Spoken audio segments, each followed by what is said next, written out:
인사이트를 찾아드립니다. 통찰을 연결합니다. 최고의 페이지. 와, 반갑습니다.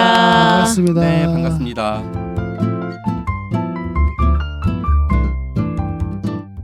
안녕하세요. 저는 책을 쓰고 강의를 하는 소통과 공감 대표 유경철입니다. 네, 안녕하세요. 전 기업에서 강의와 상담을 하고 있는 관계심리 전문가 백선영입니다. 네, 기업에서 컨설팅과 강의를 하는 이병훈입니다. 네, 안녕하세요. 저는 오늘 방청인으로 참관한 한동규라고 합니다. 네, 네. 반갑습니다. 아니 왜 그래요? 스페셜 게스트인데 그러니까요. 방청인이라니요. 오늘 책은요. 피터 드러커의 자기경영 노트. 사실 피터 드러커의 같은 대표적인 작품 중에 하나인데 네. 제가 오랜만에 이걸 좀 다시 한번 읽어보고 싶었어요. 왜냐하면 한때 내가 굉장히 심취했었고 그게 한 10년 전이죠. 10년, 12년 전인데 사실 이 책을 읽고 이 책의 그러니까 피터 드러커 책을 여러 권 읽고 사실 제 첫 책이 나온 거거든요. 제가 뭐 부연 설명을 드리자면 잠깐 드릴게요. 제가 첫 책이 나올 때 제가 첫 책을 쓸 때 어떤 책을 쓸까 고민을 하다가 사실 어떤 제 지인이 힌트를 줬어요. 어떤 책을 쓰면 좋을까요? 그때는 이제 기업에 있을 때인데 좀 일반적인 거 말고 색다른 거 쓰면 어때요? 그래서 어떤 게 색다를 거야 했는데 그분이 정말 아이디어 줬는데 이제 지금도 피터 드러커가 물론 경영이 돌아가신 지 이미 18년이 됐지만도 경영의 구루잖아요. 근데 그때만 해도 이제 피터 드러커가 한참 더 이제 쭉 돌아가신 지 얼마 안 돼서 훨씬 더 이제 뭘까요? 사람들이 막 이렇게 선망하는 그런 구루였는데 피터 드러커 아세요? 그래서 알긴 알죠. 했더니 그분 자기 너무 좋았다고 그분 책 한번 읽어보시고 그분의 인사이트를 갖고 어떻게 한번 써보면 어때요? 진짜 그 얘기를 했어요. 근데 제가 그걸 놓치지 않고 잡은 거죠. 그래요? 그리고 나서 피터 드러커 책을 다 샀어요. 한 10권 정도 샀거든요. 대표작을. 그래서 하나씩 읽어봤죠. 근데 너무 좋은 거예요. 내가 그때만 해도 뭐 경영자는 아니고 리더는 아니었으니까 그냥 실무자로서 그걸 쭉 보면서 이거 리더들이 보면 너무 좋겠다 이런 생각을 했어요. 그리고 어떻게 아이디어를 기획을 했냐면 이 책을 갖고 여기서 나오는 이분이 얘기한 그 워딩 중요한 걸 뽑아서 그걸 가지고 책을 쓰면 좋겠다. 그래서 나온 게 제 첫 책인 피터 드러커의 인재경영 현실로 리트윗하다. 난 그때 유경철 멘토 처음 만났었지. 그런가요? 요 책 나와서 네. 그때 멘토님 완전 새끼 강사였을 때 맞잖아요. 표현을 해도 새끼 강사, 뿅아리 강사였을 때 그 교대인가 어디 무슨 토지 같은 약간 네네네. 모임 장소에 왔었어. 네, 맞아요. 저 고디바 있을 때 제가 뭐 막 초콜릿 싸들고 갔었거든요. 그래서 제가 강의했나요? 그때 거기서 그 책 이 나왔다고 책으로? 이책 아, 리트윗하다를 그때구나. 발표했었어. 강릉 아직 기억나요. 그때 우리 친하지 않았을 때. 그때 몰랐을 때지. 네, 몰랐을 때. 그때 왔어요? 네, 몰랐는데. 그때 제가 초콜릿 들고 왔었어. 그때 몇 명, 그때 담당자들이 왜냐면 제가 담당자를 하고 바로 나왔기 때문에 그때 교담자들이 많았어. 근데 그때 멘토님이 담당자들한테 되게 아이돌이었으니까. 아이돌? 그 당시 아이돌이었지. 그래서 제가 되게 감사한 게, 그러니까 이 책이 제가 다시 읽어보니까 제 책을 약간 그 풋사가 같은 느낌. 그러니까 그때는 저도 수준이라는 게 그때의 수준이잖아요. 그러다 보니까 되게 그냥 직관적으로 썼는데 개인적으로는 제가 이걸 좀 더 지금의 10년 이상의 노하우를 갖고 다시 써야겠다는 생각이 들고 사실 생각하고 있는데 일단 그때 생각이 났어요. 그래서 이거 다시 읽으면서 또 이 책에 대한 느낌도 많이 다르고 여튼 그런 설명이 있는데 일단 제가 얘기를 할게요. 일단은 이 피터 드러커에 대해서 잠깐 설명을 좀 드릴게요. 저 잠깐만 속이 너무 안 좋아. 네네. 저 잠깐만 이번 페이지 갔다 오세요. 있을게 미안해요. 네. 속이 잠깐 스탑. 토하고 온다고? 화장실? 아니 갔다 와. 밖에서 바람만 쐬다가 그래 갔다 왔다. 우리끼리 하고 있어. 셋이 있다. 하고 있을게. 미안해요. 괜찮아. 갔다 와. 20분 뒤에 30분 뒤에 들어와. 네, 죄송합니다. 요거 잘라주세요. 뭐 이런 일이. 네, 그래서 시작할게요. 그래서 시작. 그때 그 담당자들 사이에서 아이돌이셨죠. 그랬나요? 네네. 예. 너무 감사한 일이죠. 그래서 사실은 제가 이 책을 내면서 강의를 시작했는데 아니죠. 그 전에 좀 했지만 이제 저 본격적으로 제가 프리랜서로 한 건 그때가 처음이었는데 사실 굉장히 도움을 많이 받았어요. 왜냐하면 주제도 좀 신선했고 그다음에 내용도 그냥 단순한 게 아니고 피터 드러커가 들어가니까 거인의 어깨에 올라선 거죠. 그러니까 사람들이 뭐 대단하네. 그래서 첫 책인데도 일세가 한 달 만에 다 팔렸고 그래서 그것도 굉장히 저도 되게 감사하고요. 그래서 저도 샀었어요. 그래요. 담당자들이 많이 모르는 샀어요. 사이였어. 그래서 담당자들이 많이 사니까 이미지가 좋아져서 그런지 또 많이 불러주셔서 다행히 첫 회부터 굉장히 잘 강의가 안착을 했죠. 그래서 되게 감사한 책이고 또 이 피터 드러커가 되게 감사하죠.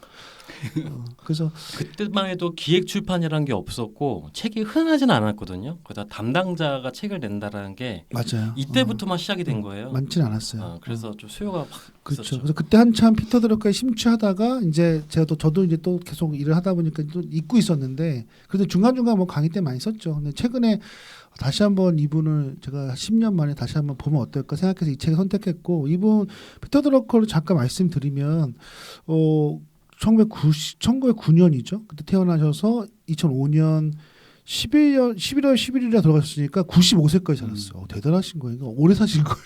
이 시대에 100살 근처까지 산다는 건 대단한 건데 저도 이제 이분의 역사를 다 말씀드릴 건 없고 이분은 국적은 오스트리아인데 최종적으로 미국에서 돌아가셨거든요. 근데 굉장히 삶이 역곡이 많죠. 그러니까 굴곡이 많은데 예를 들어서 이 책에 2차 대전, 2차 대전 때 독일에 있었으니까 그때 막 진짜 죽음도 무릅쓰고 여러 가지 그런 것들이 있었는데 이분이 왜 이렇게 대단하냐 생각이 드니까 이분이 기본적으로 경영의 아버지라고 하는데 그때 경영이라는 게 체계화되지 않았을 때 그 매니지먼트라는 것을 정의를 굉장히 잘 내리시고 그거에 대해서 굉장히 많이 컨설팅도 하시고 그런 것들이 되게 인상적이었던 것 같아요. 제가 지금 다시 또 읽어보니까 또 지금하고 좀 안 맞는 것도 꽤 있더라고. 왜 우리 이나물이 가지고 얘기한 것처럼, 그러니까 모든 경영진 유명한 경영 사상가들도 사실은 그 시대에는 가장 빛을 보지만 또 나중에 시간이 지나면 약간 오해될 수 있잖아요. 근데 그럼에도 불구하고 이분도 철학은 굉장히 지금도 맞는 것 같아요. 경영 철학. 그분의 어떤 마인드 이런 것들을 우리가 한번 보면 도움이 되지 않을까라는 생각에서 사실은 이 책을 제가 선정을 했죠. 네, 좋습니다. 우리 피터 드러커 또 굉장히 잘 아시는 우리 한범규 대표님 한번 그냥 멘트 한번 해주세요. 길게 해도 돼요? 하세요. 괜찮아요. 해도 돼요. 네, 괜찮아요. 편하게 하세요. 그러니까 우리 드러커 형은 피터 드러커라는 이름이 세상에 알려지게 된 것은 가장 결정적인 것은 피터 드러커가 GM의 컨설팅을 했기 때문에 그래요. 그리고 오스트리아 출생답게 당시에 1900년도의 오스트리아는 그러니까 예술과 철학의 중심지. 그 주변에 있는 나라들은 산업화를 일구고 있는데 유독 오스트리아만큼은 당시에 무슨 소리냐. 우리는 옛것을 지킨다라는 입장이 되게 당시에 되게 팽배했던 때였고 그 당시에 그 같이 활동했던 사람 중에서 저희가 잘 알고 있는 구스타프 클림트도 클림트. 그 당시에 있었던 사람이고 구스타프 클림트라고 이야기하면 대표적인 빈 분리파를 얘기되는데 이 빈 분리파가 그거예요. 지금으로 이야기하면 꼰대 싫어. 우리끼리 뭔가 한번 새로운 것을 만들어 볼 테야라는 그러한 이제 사상의 흐름 속에서 이제 우리 드러커 형이 있었던 거고 이제 그 흐름 속에서 이제 1, 2차 세계대전 겪으면서 이제 미국으로 건너오게 됐죠. 이제 그런 속에서 GM의 컨설팅을 GM이 당시에 포드라는 회사를 제치고 오늘날의 GM을 만들게 된 그 당시 그러니까 지금 저희가 잘 알고 있는 알프레드 슬론이 그 GM을 개조했을 때 이야기죠. 우리 드러커 형이 세상에 알려지게 된 가장 결정적인 계기는 GM의 컨설턴트로서 그 GM이 혁신의 성공을 해서 이제 오늘날의 GM이라는 명성을 얻게 된 그 과정을 기록한 책이 등장하면서부터예요. 그래서 그때 GM의 컨설팅을 했을 때 우리 드러커 형이 발견한 것이 뭐냐면 역할과 책임이었어요. 그래서 그 역할과 책임이라는 그 내용의 밑바닥의 철학이 쭉 이어오면서 우리가 지금 알고 있는 MBO가 가장 핵심이 역할과 책임이고 그 역할과 책임을 견인할 수 있는 가장 큰 힘이 자율이라는 거예요. 그러니까 달리 얘기하면 포드는 컨베이어 벨트 시스템이라는 측면에서 자율이 있는 게 아니라 이는 분업화인 거죠. 그래서 당시에 이 포드를 들여다봤을 때 뭐라고 얘기하면 우리는 기계가 아니다라는 측면인데 이 포드를 GM이 이기게 된 것은 우리가 지금 알고 있는 디비전 시스템. 그러니까 각각의 본부별로 자유를 부여했을 때 사람들은 성과를 낸다라는 측면이죠. 그 밑바닥에 있는 게 MBO예요. 그래서 MBO의 가장 중요한 것은 책임, 그다음에 자율이라는 거죠. 그래서 우리가 강의하시는 분들이 이 자율이라는 개념들을 어떻게 하면은 계속 그러니까 전이를 할 것인지에 대한 굉장히 많이 고민을 하잖아요. 그 자율이라는 개념이 계속 고민을 하면서 중간에 한번 딱 등장하는 게 긍정심리학. 그게 연결되는 게 우리 백선영 소장님의 그 주인 회복 탄력성, 그다음에 우리 이병우 소장의 주도성. 이게 여기까지 이렇게 연결되는 거예요.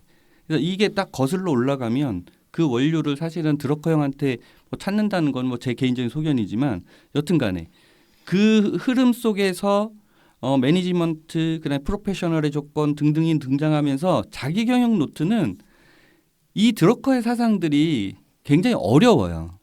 그러니까 그 당시 앞서서 우리 유경철 대표가 그 첫 책에 대한 이야기가 있는데 이 책이 주목을 받았던 이유는 딱 하나예요. 당시에 피터 드러커를 굉장히 어렵게 공부했다. 그런데 이 유경철 대표의 첫 책이 나왔을 때 사람들이 되게 놀라운 거는 너무 쉽게 써져 있는, 굉장히 직관적이고, 그래서 그 내용이 드러커를 입문하는 데 있어서는 굉장히 일종의 입문서 같은 그런 느낌으로 들어오고 그 내용들이 쭉 흐르면서 계속 이제 발전이 난 그렇게 된 안 거죠. 봤는데 그냥 표지가 이뻤죠.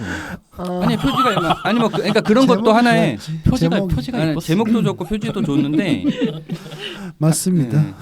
그리고 이제 자기 경영 노트는 그때 이제 나오면서 그 이후에 좀 잠시 나오면서 한때 셀프 리더십의 핵심은 다 자기 경영 노트죠. 맞아. 어떻게 보면 그쪽 관점이 크죠.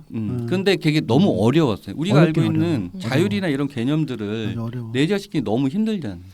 어떻게 보면 요 내용을 토대로 해서 신입사원 연수의 많이 했죠. 체계가 많이 짜졌어요. 저는 그렇게 배웠었거든요. 그러니까 그때 제가 이 책 쓸 때만 해도 이 피터 드러커가 이상하게 되게 붐이었어. 그래서 맞아요. 엄청나게 많은 사람들이 그걸 피터 드러커에 대해서 이미 돌아가셨는데도 불구하고 계속 뭐 피터 드러커 어떤 원칙 경영 뭐 관리자 성과 관리 뭐 이런 거 시간 관리 그렇죠 뭐 강점 그렇죠 강점도 나오고 그래서 그런 게 굉장히 큰 키워드가 이슈들이었죠. 근데 지금은 약간 또 워낙 뭐 많은 좋은 학자들이 많으니까 약간 잊혀진 느낌이 있긴 한데 그래도 보면 여전히 많이 쓰더라고요. 그죠? 이게 피터 드러커의 나름대로 어떻게 보면 이제 흑역사가 뭐 우리의 입장에서는 흑역사인데 사실 드러커의 입장에서 한국이란 나라는 없어요. 해봤자 일본이죠. 네. 그러니까 피터 드러커의 가장 주목할 만한 당신의 대상은 일본 기업들이었다. 그리고 드러커 그것 때문에 나름대로 한국에서도 드러커하고 굉장히 이렇게 접촉을 하려고 했었고 그 다음에 이건 좀 저도 기억이 좀 가물가물한데 드러커가 형이 일본에 왔을 때 한국에 한번 와달라고 이야기했는데 정주영 회장 만났대요. 한 번. 네, 그러니까 네. 그게 잘 성사가 안 됐었다. 왜냐하면 드러커 형이 한국이란 나라가 있어요. 그 시대에는 한국이 너무 못 살았으니까. 그 그리고 시대에는. 뭐 한국의 자기의 사상이나 이런 개념들을 접목하고 할 만한 그 눈부신 만한 성과가 없으니까. 그래서 한때는 이제 드러커를 옹호하거나 드러커를 이야기할 때 이제 이런 에피소드들이 좀 있었던 것 같고 그다음에 그 당시에 왜 드러커였느냐 이렇게 살펴보면 지금 저희가 얘기한 성과의 시작점이 그때였어요. 그러니까 그때 당시만 해도 그때라고 얘기해봐야 지금 이제 2000년대 초반 정도가 되겠죠. 근데 그때는 아직 성과에 대한 이야기들이 많이 없고 그다음에 우리나라가 구체적으로 성과에 대한 이야기가 나온 건 결국은 IMF예요. IMF 때문에 대부분의 가족 경영이 자꾸 팀 돈으로 들어가면서 얘를 좀 잘 설명할 수 있는 무엇인가가 필요했는데 이제 그때 등장한 게 MBO. 그러면서 이제 드러커에 대한 붐이 쫙 맞아요. 움직였죠. 그러면서 그 드러커의 붐이 쭉 가면서 같이 MBO도 쭉 가면서 많은 시도를 했는데 그게 잘 한국엔 접목이 안 되면서 여기서 한 번 더 이제 이 방점이 찍힌 게 이제 긍정심리학인 거예요. 와 이거 가지고는 도저히 안 되겠다 싶어가지고 뭔가 하나 이제 동기부여로 데리고 온 게 이제 긍정심리학. 그래서 얘가 이렇게 하는데 지금도 MBO나 이런 것들은 여전히 어렵잖아요. 맞아요. 어렵기도 한데 아직도 하고 있죠. 네. 성과 관리에서 목표의 MBO가 되게 중요하니까. 근데 영원히 안 없어질 것 같은데. 아, 그럼요. 그냥 이거는 너무 당연한 거. 뭘 저는 약간 선입견 있는데 제가 들었고 빨아서 그런지 모르겠지만 뭐 MBO 없이 어떻게 기업 들어가 빠였어요. 저 드러커 빠예요. 제가 생각하고 있는 모든 사고와 철학은 드러커예요. 그래요? 여기서 영향을 받는 네, 거예요. 재밌는 거는 그러니까 드러커형을 필두로 하는 이 미국식의 자기 경영서나 이 경영서하고 우리가 그 이야기했던 이나머리 가쪼 이 경영서를 이렇게 교차해서 읽으면 차이가 굉장히 확실하게 나거든요. 뭐 결론은 다 똑같지만 이런 측면이 아니라 그 과정의 흐름이나 이런 걸 놓고 보면 저는 제가 보는 재밌죠. 이나모리 가져오는 혼 의식이 더 중요하고 맞아요. 드러커는 프로세스. 맞아요. 관리, 네, 네. 관리죠. 그러니까 말 그대로 관리. 그러니까 드러커가 등장하기 전까지의 관리는 테일러식 관리였다는 게 과학적 관심으로 핵심은 포드의 그 컨베이어 벨트 시스템의 이 부분이 핵심이었는데 얘가 이제 드러커를 통해서 이제 축이 움직였고 그러면서 등장한 게 이제 목표라는 개념들이 등장했는데 그 목표라는 개념이 이제 일본으로 가서는 걔가 이제 혼 뭐 그다음에 뭐 선 뭐 이런 거하고 연결이 됐는데 재밌는 거는 이게 어떻게 보면 한편 아쉬운 건데 그러면 우리는 일본 경영도 배우고 미국 경영도 배웠는데 그럼 한국적인 경영은 뭐냐라는 측면에서 이제 일부 학자들이 얘기 나오는 게 이게 그래서 신바람이라는 게 여기서 등장을 하는 거예요. 신바람. 그러면 그 전에 이제 그 이건희 회장이 이야기한 그 드레스덴 선언 있잖아요. 예. 마누라하고 자식 빼고 다 바꿔. 그러니까 이게 굉장히 중요한 포인트, 지점들이 되게 되는 것 같아요. 그래서 이 책은 지금은 이제 많이 흘러서 이렇게 지금 보면은 최근에 들어서 이렇게 그 주식이나 경제를 공부하는 사람들의 여러 가지 커뮤니티나 그 방들을 보면 거의 다 제일 먼저 입문서로 읽는 책이 요 자기경영 노트에 나와 있는 드러커 사상들인 것 같아요. 상당히 흥미로운 책인 네, 것 같습니다. 그렇죠. 우리 백수현 소장님도 어떻게 생각하는지 한번 얘기해 보실까요? 뭐 좀 인상적이었던 구절이나 생각들. 저는 보면서 이게 사실 저는 피터 드러커를 많이 이렇게 읽어보진 않아서 좀 사실은 좀 어렵게 읽히긴 했는데, 네 여기서 경영 원칙에서 강점을 생산적으로 활용하라라고 이야기를 하시더라고요. 이게 아마 그 긍정심리 경영하시는 분들은 가장 많이 쓰는 이야기지 않을까라고 하는데, 뭐 흔히 이런 말 하잖아요. 강점을 파악해라. 그래서 뭐 약점이라든가 이런 걸로는 뭐 성과를 낼 수 없다라는 말을 하면서 강사님들도 참 많이 활용하는 건데, 그래서 이 직무를 활용할 때 목표 달성한 사람들은 강점을 활용해서 생산성을 높인다라고 이렇게 되어 있는데, 저는 이제 강점에 대해서 되게 중요하다고는 생각을 하는데 직무를 함에 있어서 진짜 현실적으로 강점을 100% 활용해서 직무를 나눌 수 있을까라는 거는 약간은 저는 이제 퀘스천은 좀 있긴 해요. 그러니까 일부는 반영을 하는데 근데 전반적으로 좀 어렵지 않나 이 기업이 현실적으로. 그러니까 기존에는 가능했을 수 있을 것 같아요. 그러니까 업무가 조금 지금처럼 복잡하거나 하지 않았는데 기존에는 좀 단순했던 것도 있잖아요. 그래서 그런 측면으로 한번 좀 생각해봤어요. 네. 나는 이제 피터 드러커가 지금 얘기했던 강점 얘기도 많이 하잖아요. 저도 이제 그걸 많이 보면서 뭐 그런 걸 강의 쓰기도 했는데 이제 이거는 명확한 것 같아요. 그러니까 우리가 뭐 강점을 진단할 수 있는 여러 가지 도구들이 있는데 진단 도구들이 있는데 뭐든 상관없고 그러니까 일단 내가 어떤 강점이 있는지를 명확하게 아는 건 되게 중요한 것 같아요. 맞죠. 보통 사람들이 그걸 중요하죠. 모르니까 그냥 살죠. 근데 사는데 내가 강점을 발휘하고 있잖아요. 근데 그런 걸 모르고 그냥 하는 건데 이걸 알고 있으면 조금 더 거기에 집중할 수 있잖아요. 그리고 이걸 좀 더 활용할 수 있잖아요. 그런 관점에서는 도움이 될 것 같아요. 그럼요. 그래서 맞아요. 그런 이 피터 드러커 얘기한 뭐 약점으로는 절대 성과를 낼 수 없다. 강점으로는 성과를 낼 수 있다고 얘기하거든요. 근데 저는 그게 너무 동의했기 때문에 사실 리더십 교육 때 강점 교육도 많이 하거든요. 중간 모듈을 많이 들어가잖아요. 그렇죠? 근데 사실은 그거 되게 좋은 것 같아요. 맞아요. 진짜 좋고 실제로 사람들도 좋아하고 내가 이런 강점이 있었단 말이야. 근데 보니까 내가 일할 때 활용하고 있었어. 이런 거 굉장히 중요한 거. 그럼 더 잘해야지 이런 거. 맞아요. 그러니까 저는 이제 강점에 대해서 얘기할 때 강점을 계속해서 맹신하면 그건 독이 된다라고 저는 표현은 하거든요. 그러니까 강점을 활용해서 직무의 강점을 활용하면 효능감도 올라가고 효능감이 올라간다는 건 몰입이 되고 몰입이 올라가니 만족도가 될 거고 이때 뭐 창의성이 발굴된다라고 이야기를 하면서 강점 되게 중요하게 여기는데 그러니까 피터 드래커가 말하는 강점이 지금에 와서는 조금은 너무 강점으로만 무엇을 직무를 설계해야 된다라고 했기에는 약간 그거는 독이 되지 않을까라는 관점이고요. 그래요. 예, 전반적으로는 도움이 되죠. 네.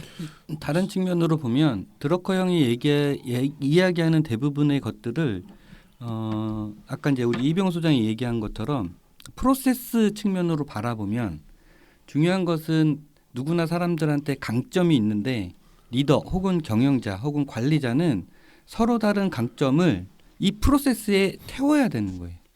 그러니까 이 프로세스에 태우는 게 이게 이 태우는 데 있어서 가장 중요한 건 봤더니 자율과 책임이라는 거라는 측면이거든요.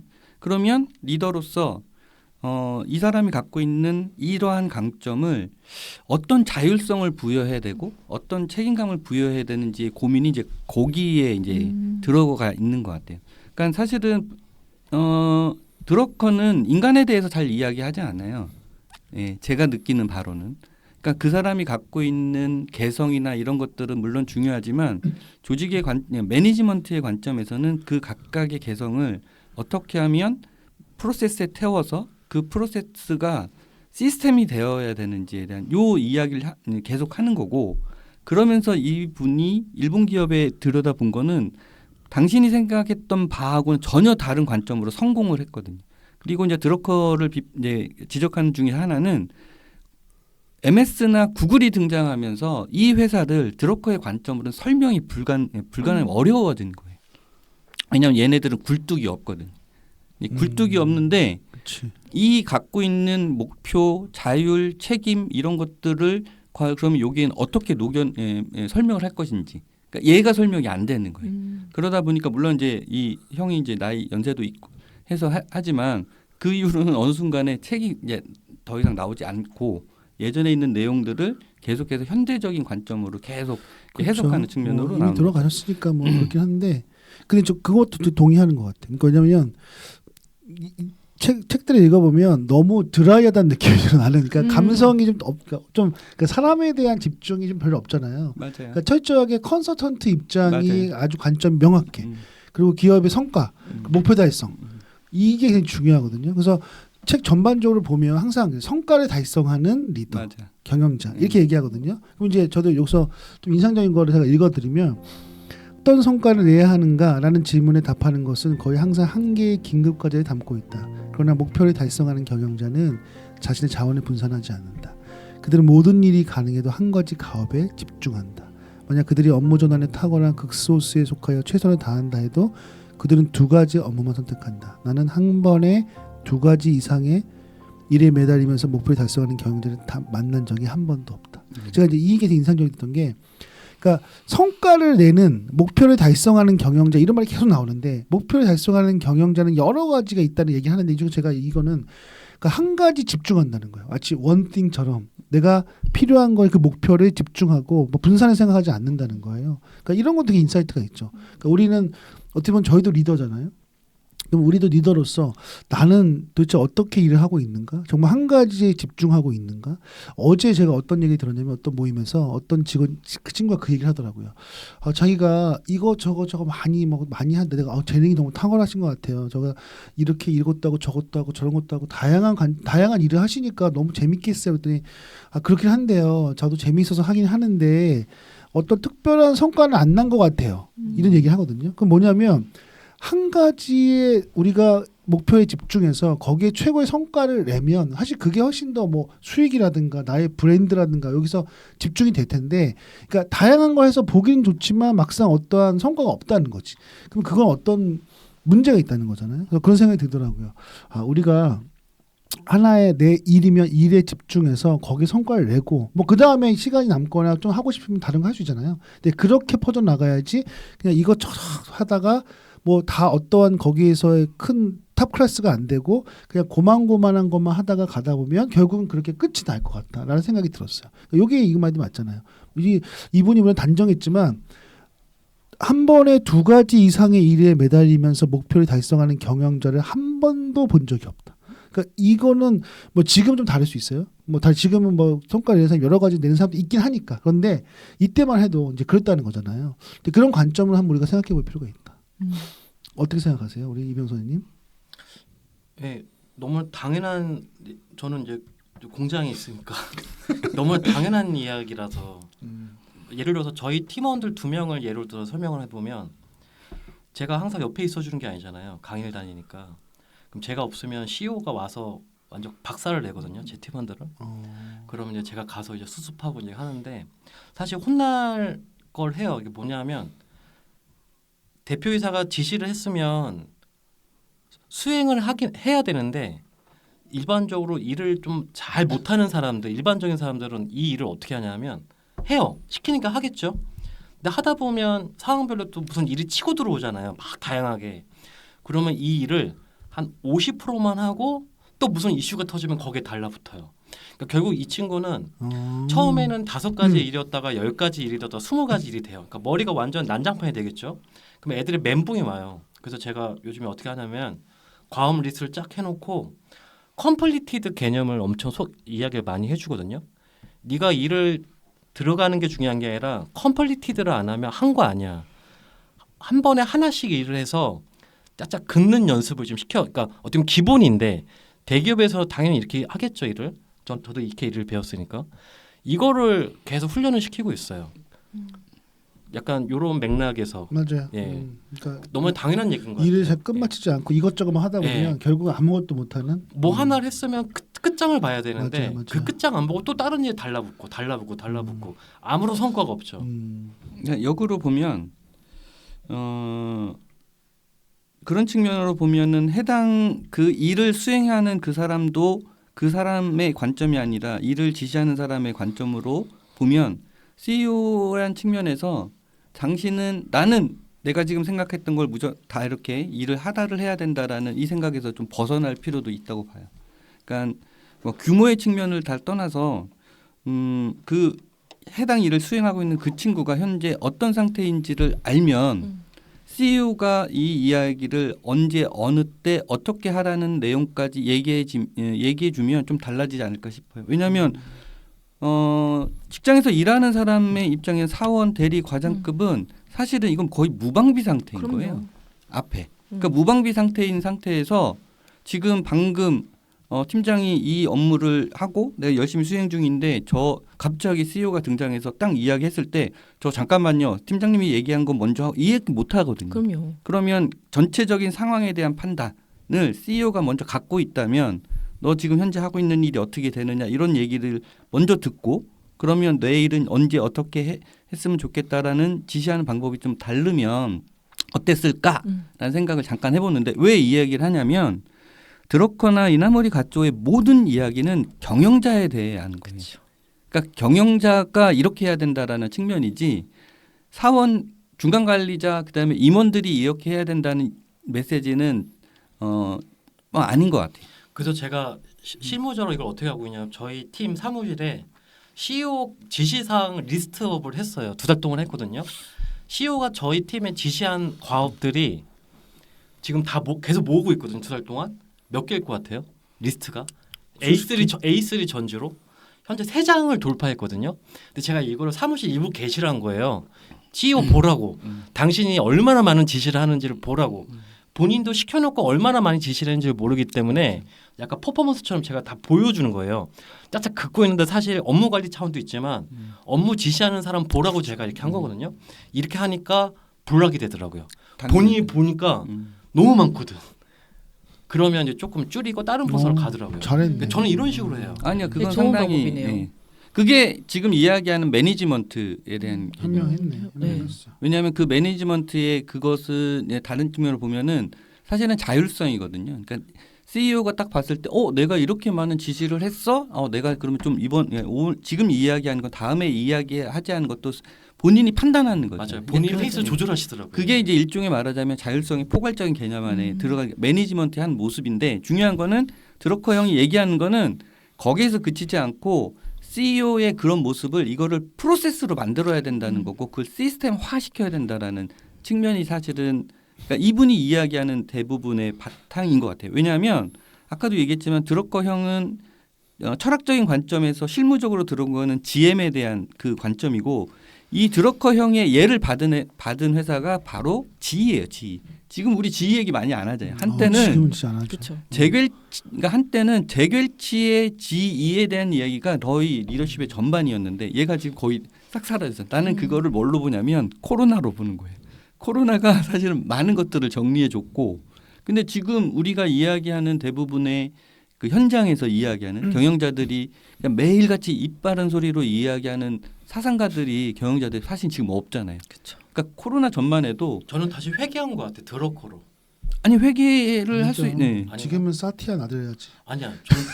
전 드러커로 다 돌아온 것 같아. 아니 뭐 충분히 그거는 뭐 돌아오고 뭐 이런 거 뭐 트렌드나 뭐 이런 것들은 항상 있는데 뭐 그냥 우스갯소리로 한 5년 전만 돌리면 그때 아침에 일과를 시작할 때 대부분의 제조업에서는 항상 이야기하는 게 딱 정해져 있었어요.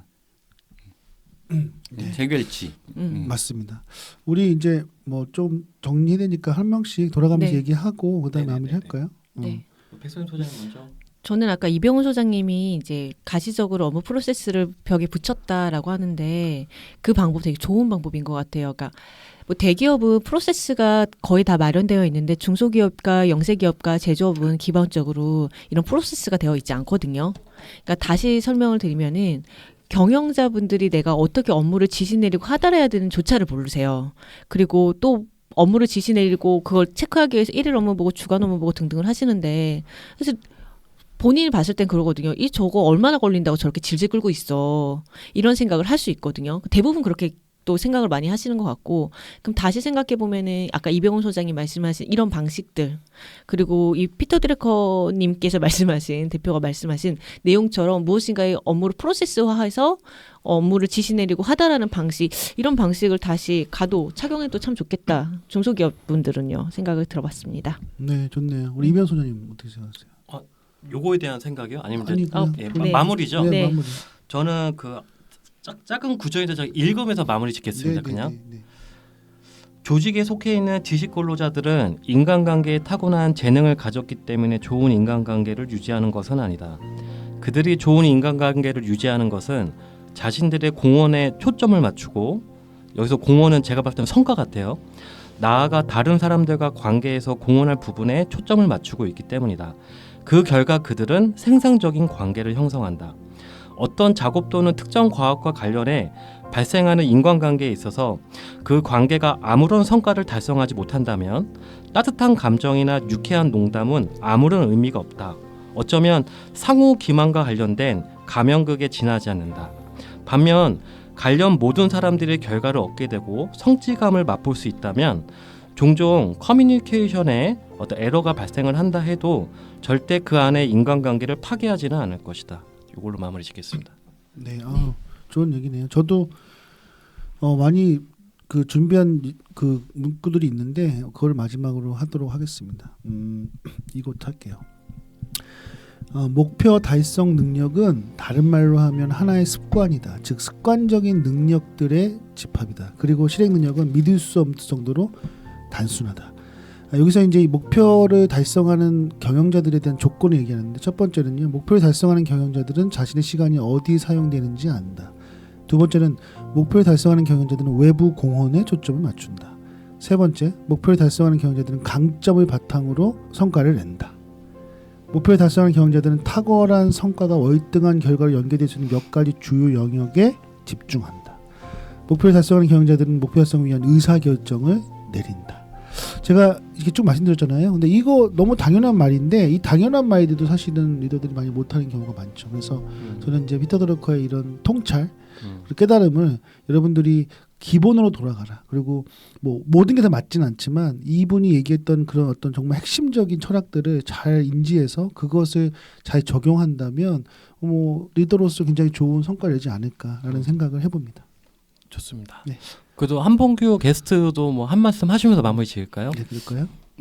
우리의 기억 속에 우리 드러커 형이 굉장히 각인이 되었던 것은 딱 한마디 때문에 그래요. 지식 근로자라는 말이 등장을 했던 거고 도대체 지식 근로자는 뭐 하는 사람이냐라는 거에 대한 많은 사람들의 궁금증들을 통해서 사실은 한 시대를 드러커 형하고 많은 대화를 나누면서 항상 빠지지 않는 키워드들은 목표, 자율, 그 다음에 지금 이제 이야기했던 공헌, 요 세 가지 키워드인 것 같습니다. 그래서 지식 근로자가 지향하는 바 등등등등은 아직까지도 계속 이제 논의를 하고 각자 자기의 그 생각대로 잘 정리를 해야 되는데 그 정리 속에서 그다음에 빠지지 않아야 될 것이 있다면 같이 한번 생각해 봐야 될 게 있다면 네, 목표, 자율, 공헌 요 세 가지가 아닌가 싶습니다. 네, 고맙습니다. 네, 감사합니다. 네. 오늘 여기서 마무리하도록 할게요. 네. 인사이트를 찾아드립니다. 통찰을 연결합니다. 최고의 페이지 감사합니다. 감사합니다. 안녕히 계세요.